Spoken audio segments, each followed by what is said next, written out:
Let's see here. Ladies and gentlemen, how you doing?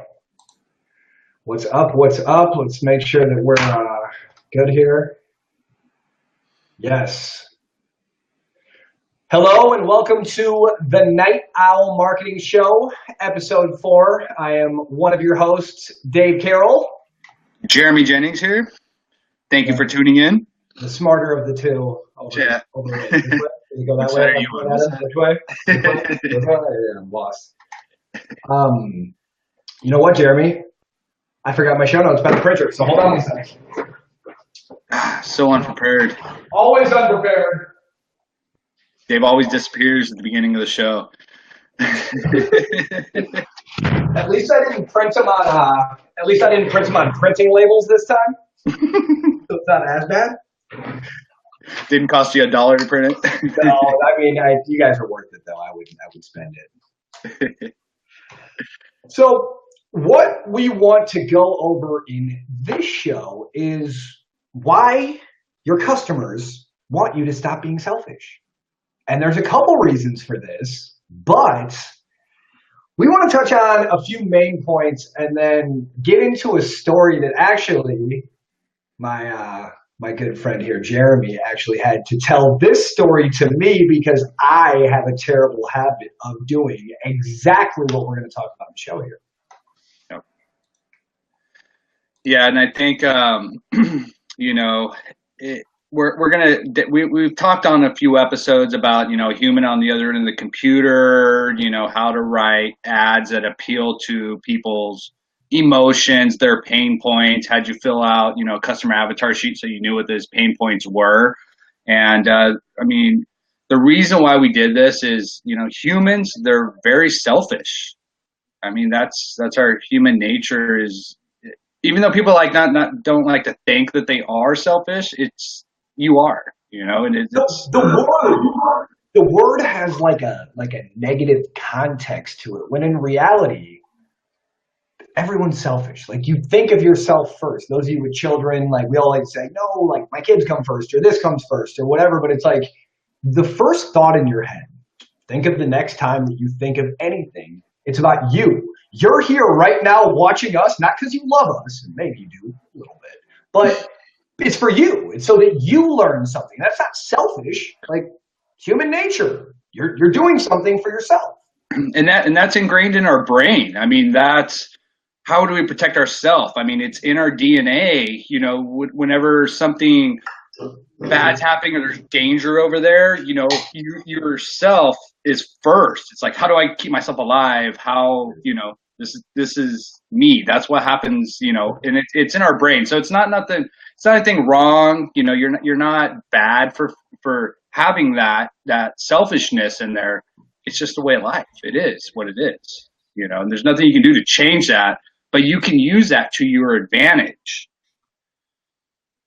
In several different ways. So as humans, we're naturally just very selfish. As business owners, and this is where we're going to talk about taking advantage of this, we're not even selfish, guys. We're downright entitled. Think about this. Yep. You don't work for the man. You went down to the Secretary of State and got a tax ID. You hit up the feds. You got an EIN. Your parents think you're a big deal. Everyone you went to high school with thinks you're a millionaire. Like, you did it. You're a business owner. Like, you're top of the food chain as far as the rest of the world is concerned. Yeah. And it's so easy in having that entitlement. Like, think about the last customer service experience that you had, and you're thinking in your head, like, I make $100 an hour, and you got me sitting here for an hour of my time waiting for my cable bill. Like, people with $14 an hour jobs, they don't think like that. Like, they don't have that sense of entitlement because they value their time. They're business owner, entrepreneur, like, you're a really big deal.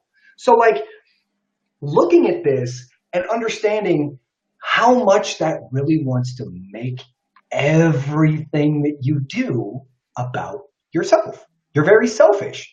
And now think about that in relation to marketing and how when you get in front of someone, it's the first thing you do. Oh, this is how great we are. We have these certifications. I mean, Jeremy, go. Like, you.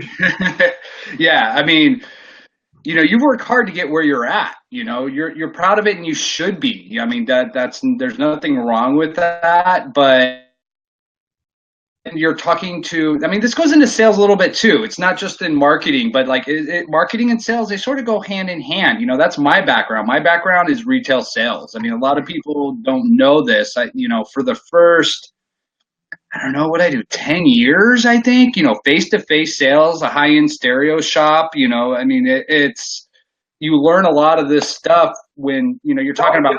Jeremy, talk about the sales. This is a trained killer.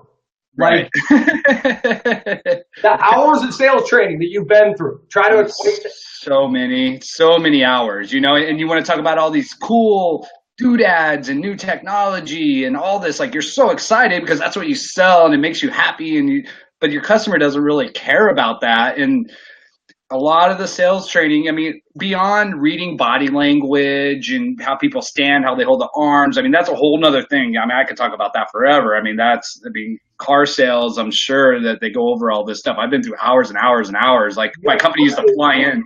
If you know anyone that could benefit from this, we're going to ask you every episode, share this out. Hit that share button on your page to make sure that this amazing information from this sales ninja over. You got to show them your t-shirt. Oh, today I am a the data ninja. I'm sorry.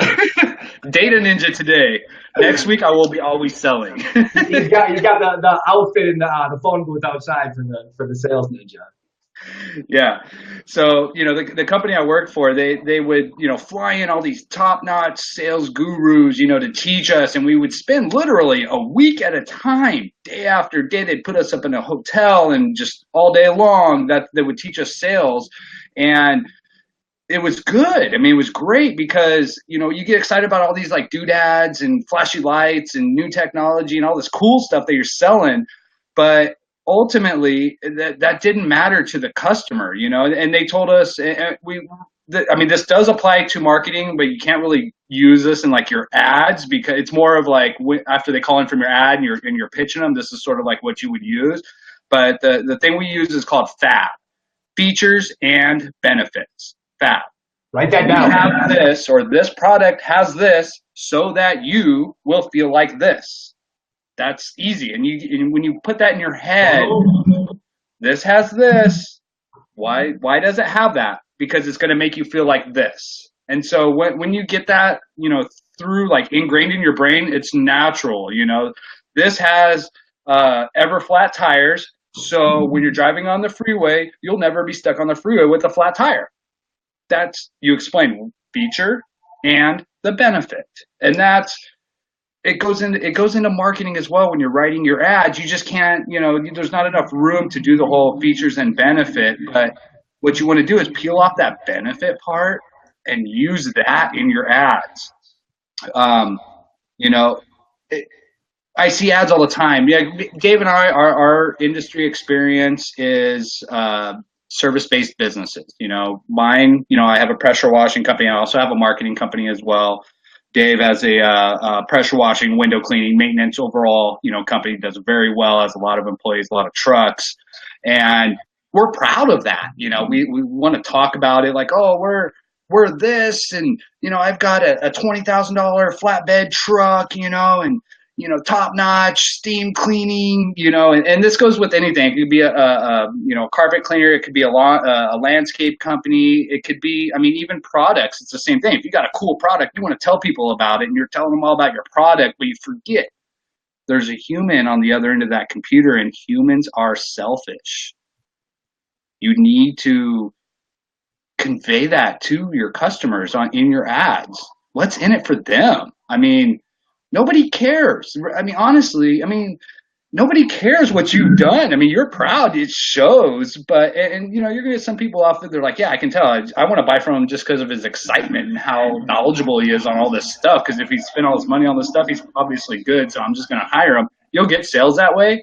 But if you want to see your sales double, triple off the same amount of leads that you have coming in, use what's in it for them.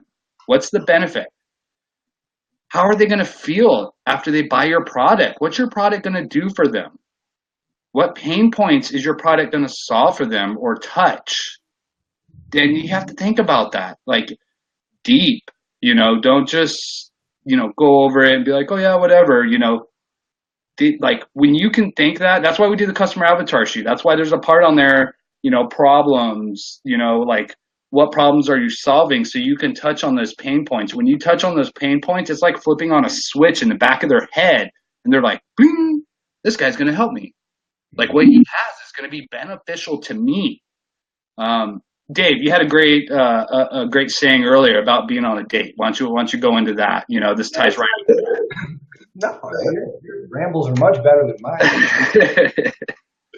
So, guys, girls, think about this.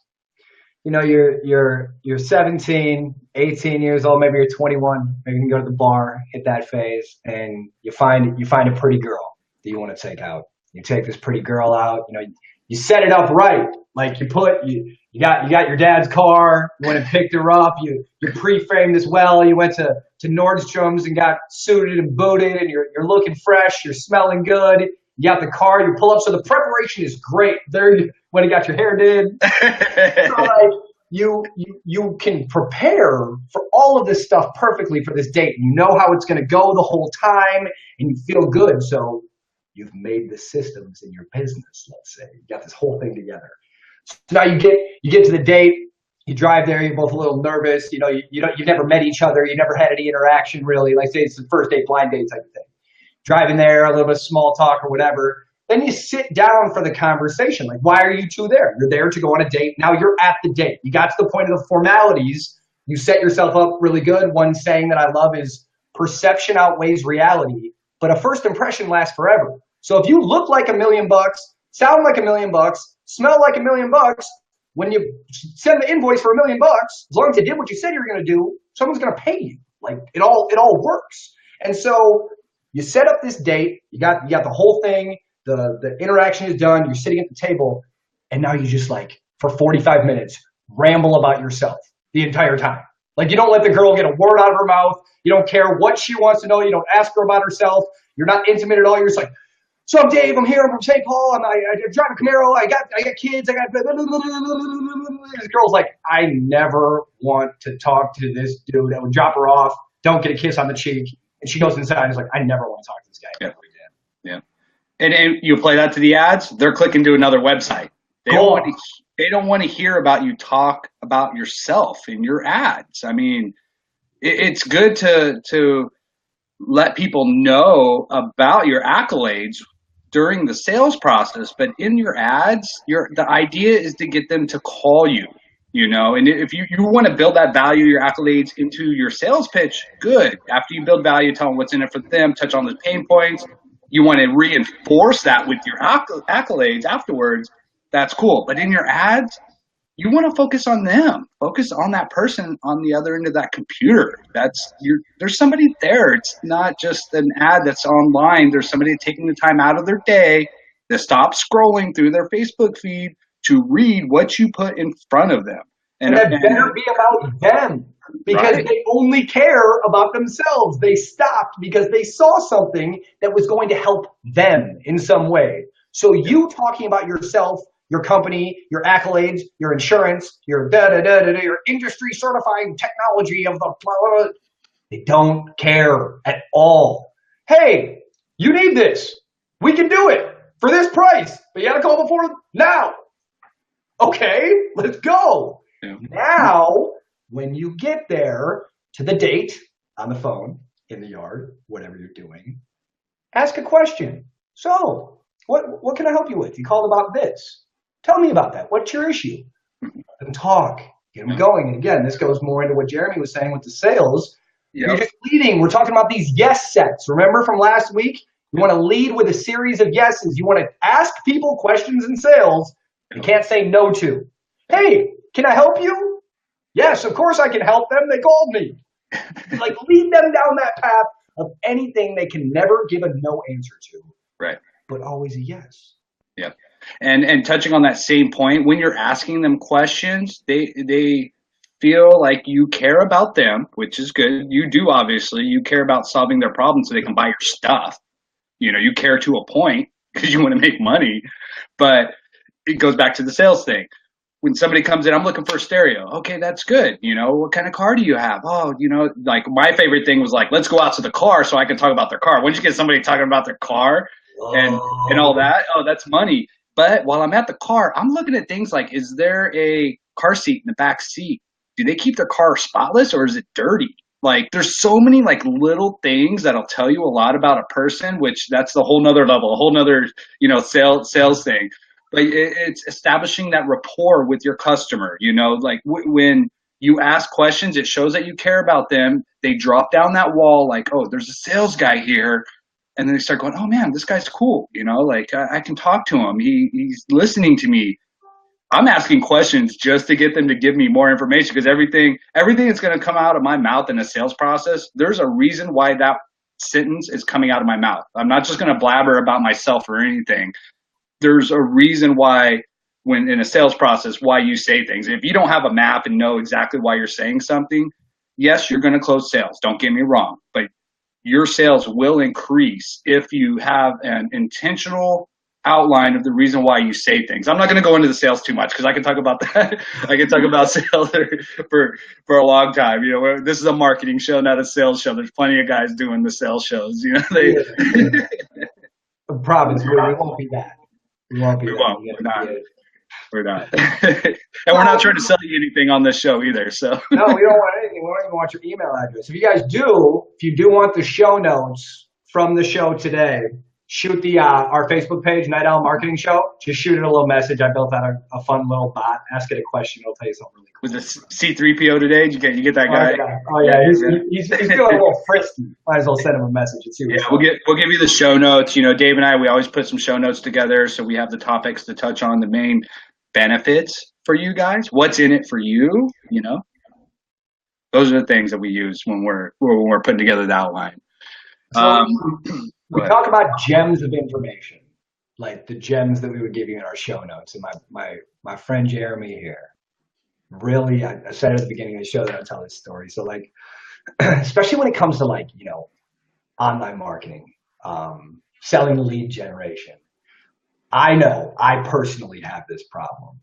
I get so excited about all the technicalities and like, I'm fascinated by data, by online marketing, by people, the way they move, their behaviors, like why they do what they do and how you can use the powerful world of the internet to really put your message in front of the right person over and over and over. And so I was out in San Diego and I remember I was talking to a customer and Jeremy, I happened to be staying at Jeremy's house and I got off the call. He's like, Dave, you got to think about this a little bit differently. Like, so let's say you're a chef and you're in this big kitchen and you're making chili and you got all these great ingredients. Like you're chopping up the onions, you got the beef has been marinating, you got like all the special beans that you got from like illegally shipped it, like whatever. It could be like the most magical thing. You're putting all this some Colombia beans. Yeah, right. So you have this magic recipe and these amazing ingredients. And it's like, as the chef, all that you're so excited and all you want to do is tell people like, I slaved over this chili for 3 days and this is in it. And it's got these marinated, these onions and they're kind of sweet. And then like, can you tell like if you just keep it at this right temperature and you put a little bit of cheese on and then like you break up the crackers and you do all this stuff and it's like, you want to explain the ingredients over and over and over. But what Jeremy explained to me, and I'll never forget this, like I remind myself of this every single time before I do a sales call. I tell myself, Dave, doesn't matter what's in the chili. They only care about what it tastes like. And it goes back to, that doesn't make anyone selfish. It's like they have this thing and they want it. They came to this restaurant. How would you feel if every time you ordered food at a restaurant that the chef came out and was like, so I made this, and like you're just sitting there, you're hungry. You're like, you don't give a shit about who cooked your food or what happened, like any of that. You're just sitting down, you're trying to eat, and the chef comes out and he's like, oh yeah, so this is in here, and I did this, and this was all special. Like they're just like me. It's about myself. Like any of you that watch The Sopranos, like Artie Bucco, how he goes out and he's like always talking to people, and his wife like clowns him because she's like, stop bothering people. Like they don't want to hear about anything that you're talking about. Those are your customers. You're the chef over explaining what you put into something when they only care about that magical thing. Like, you have the same intentions. They want the same thing as you. You have something they want. They just don't care what went into it. They want to know what that amazing chili tastes like. And that'll stick with me like forever, Jeremy. I thank you every single day to this dude just for like bringing that to my attention. Because no BS, guys, like every day, every sales call, before I'm getting on the phone with something, that my end result, my objective is to get them to purchase or do something that I want them to. What does it taste like every time? Yeah. Yeah. We got the chili story. You know, it's what's in it for them. I mean, how are they going to feel? That's the only thing that matters, because we're selfish and your customers are selfish. So if you have two selfish people together at the same time, exactly. It might work like that. Yeah, you want to sell something, so you need to be the less selfish person in the conversation in your ads. What's in it for your customer? Explain how they're going to feel after they use your service, after they buy your product. How is that product going to make them feel? Is it going to make them feel sexy? Is it going to make them feel better? Is it going to give them free time? Touch on those pain points, you know, that's why the whole customer avatar thing is huge, because if you don't know what those pain points are or what problem you're solving for your customer, you can't touch on them. So that's why that research comes into play. Sales is such an emotional process. Like, every sale is based off an emotion. It's how you feel about something. And so, like, having the ability to first relate to your customer, get in their head, understand them. What do they do? What do they drive? Where do they shop? Do they have pets? Like, just find something to connect with your customer, and then ask them a question about it. And guess what? 9 times out of 10, if you catch that person in a bad mood or whatever, they're going to open up and they're going to tell you all about why they're answering what you just asked them to, taking them by the hand and walking them down the road of doing exactly what you want them to do. And it starts off with identifying that customer, but then speaking to them in your copy. And I haven't said it yet this show. I feel like I should say it 12 times in a row. Guys, don't let any of this stuff overwhelm you. When we talk about like writing copy in an ad, it can be so simple as identify the customer, ask them a question, or turn a thought into a question they would have. That would they answered yes to.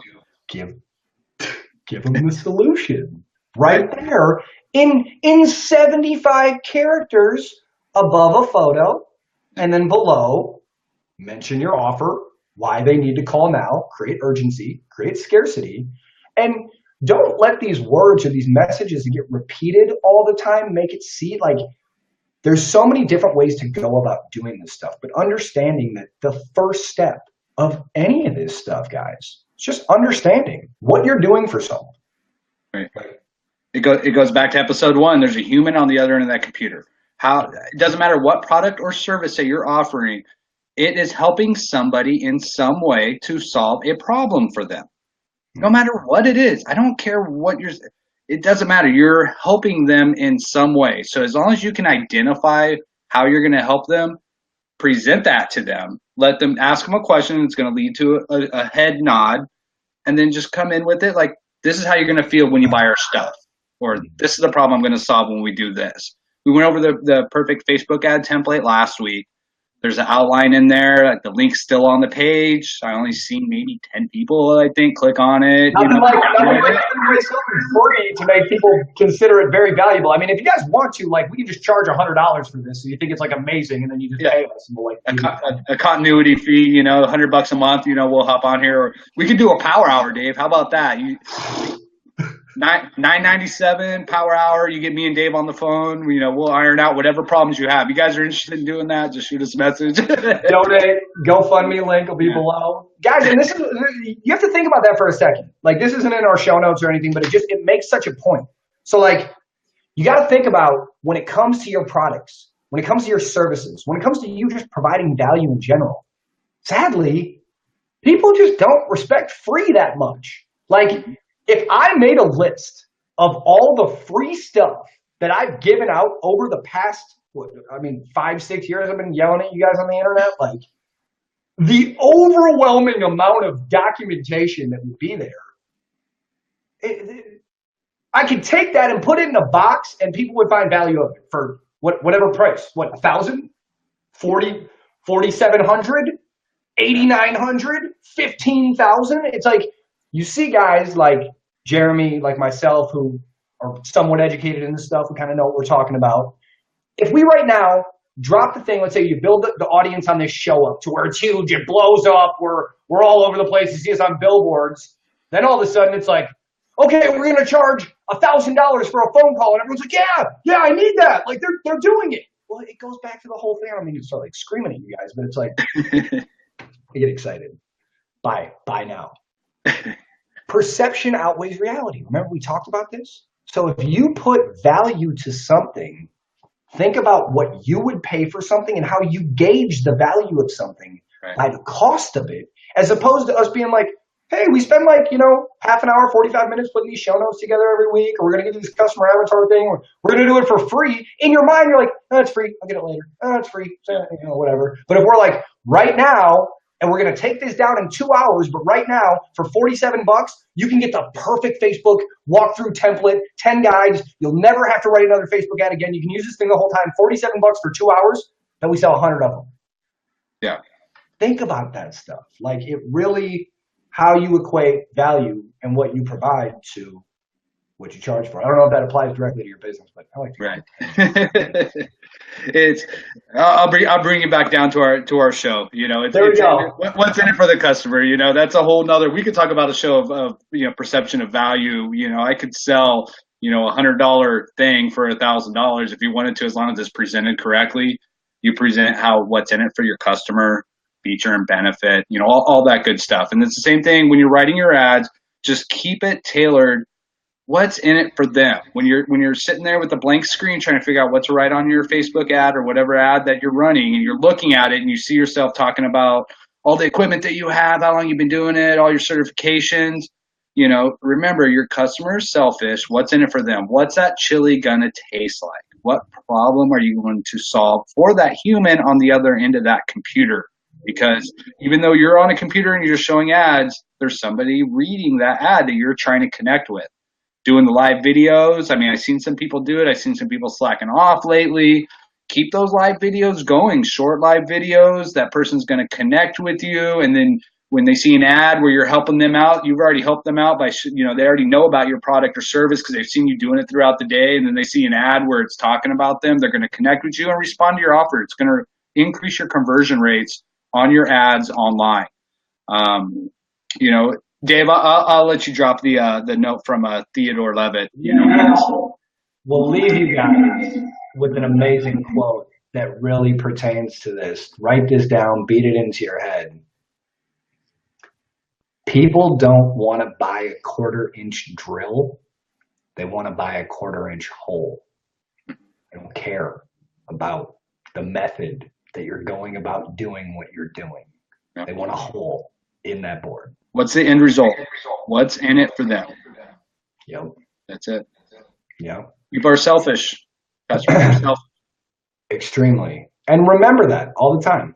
And it's not okay to take the negative annotation out of selfish and just it's okay.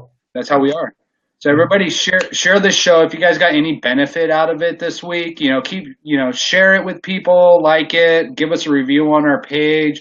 The more engagement we get, the more, I don't know, what do you want to call it? More stimulation that we get to want to keep doing the shows, maybe we should say. I don't care. Again, I don't care if there's only 2 people watching. It goes back to what we said in episode 1 or 2, where, if you expected 50 people to show up and there's only 2 there, are you not going to talk to those 2 people? No. You are, and we're going to keep doing this. Just the engagement helps us, know that we're doing a good job. And if there's anything you guys would like us to talk about or touch on in any of the shows, drop a comment on our page. Say, hey, I'm having trouble with this, or how would I do this? We'll make a show about it. Maybe we'll, I'll send you some shirts that say David is a cool guy. You know, I guess I've been seeing a lot of people requesting that lately, but you know, you're not going to get a Data Ninja shirt, but blowing my heads up with those t-shirts. Guys, as always, if you need anything, shoot a message to the page, comment here on the video. I'm always available via Messenger. Talk to one of my robots. Hope you guys have a wonderful weekend. And as always, if you need anything, page suggestions, or I'm sorry, show suggestions, comments, anything you guys have, comment here on the page. I'm sorry, in the chat here on the video or on the page. We'll make sure to get back to you guys very, very promptly. Yep. Either one of us, you know, a couple hours apart. I'm the night owl that's out later, you know, hence the name of the show. But we'll get back to you, respond pretty much almost instantly. So any ideas you guys want for the shows? I mean, I've got pages and pages of docs. We're getting ready to go through all of our Traffic and Conversion Summit shows, you know, I mean, classes that we had. We got recordings of every single, there's 75 sessions. I forgot those are coming now. Yeah, they should be here. I mean, we're going to have a lot of stuff, but Dave and I didn't want to take this to too much of a technical level with you guys because we could easily go way over your head, and then we would just watch the engagement on our videos just drop. Everybody be like, whoa, these guys are talking about crazy stuff. So we want to, you know, ingrain this into your head about the, you know, human on the other end of that computer, because I mean, that was one of our biggest takeaways out of all these classes, all the people we hung out with. That was the thing that really resonated, you know, with me and I believe with Dave as well. You know, you got to remember that when you're writing your ads. What's in it for your customer? They're selfish. And, you know, with that, guys, I'll leave you for the weekend. You guys enjoy it, and we'll see you all next week. Later, guys. Bye.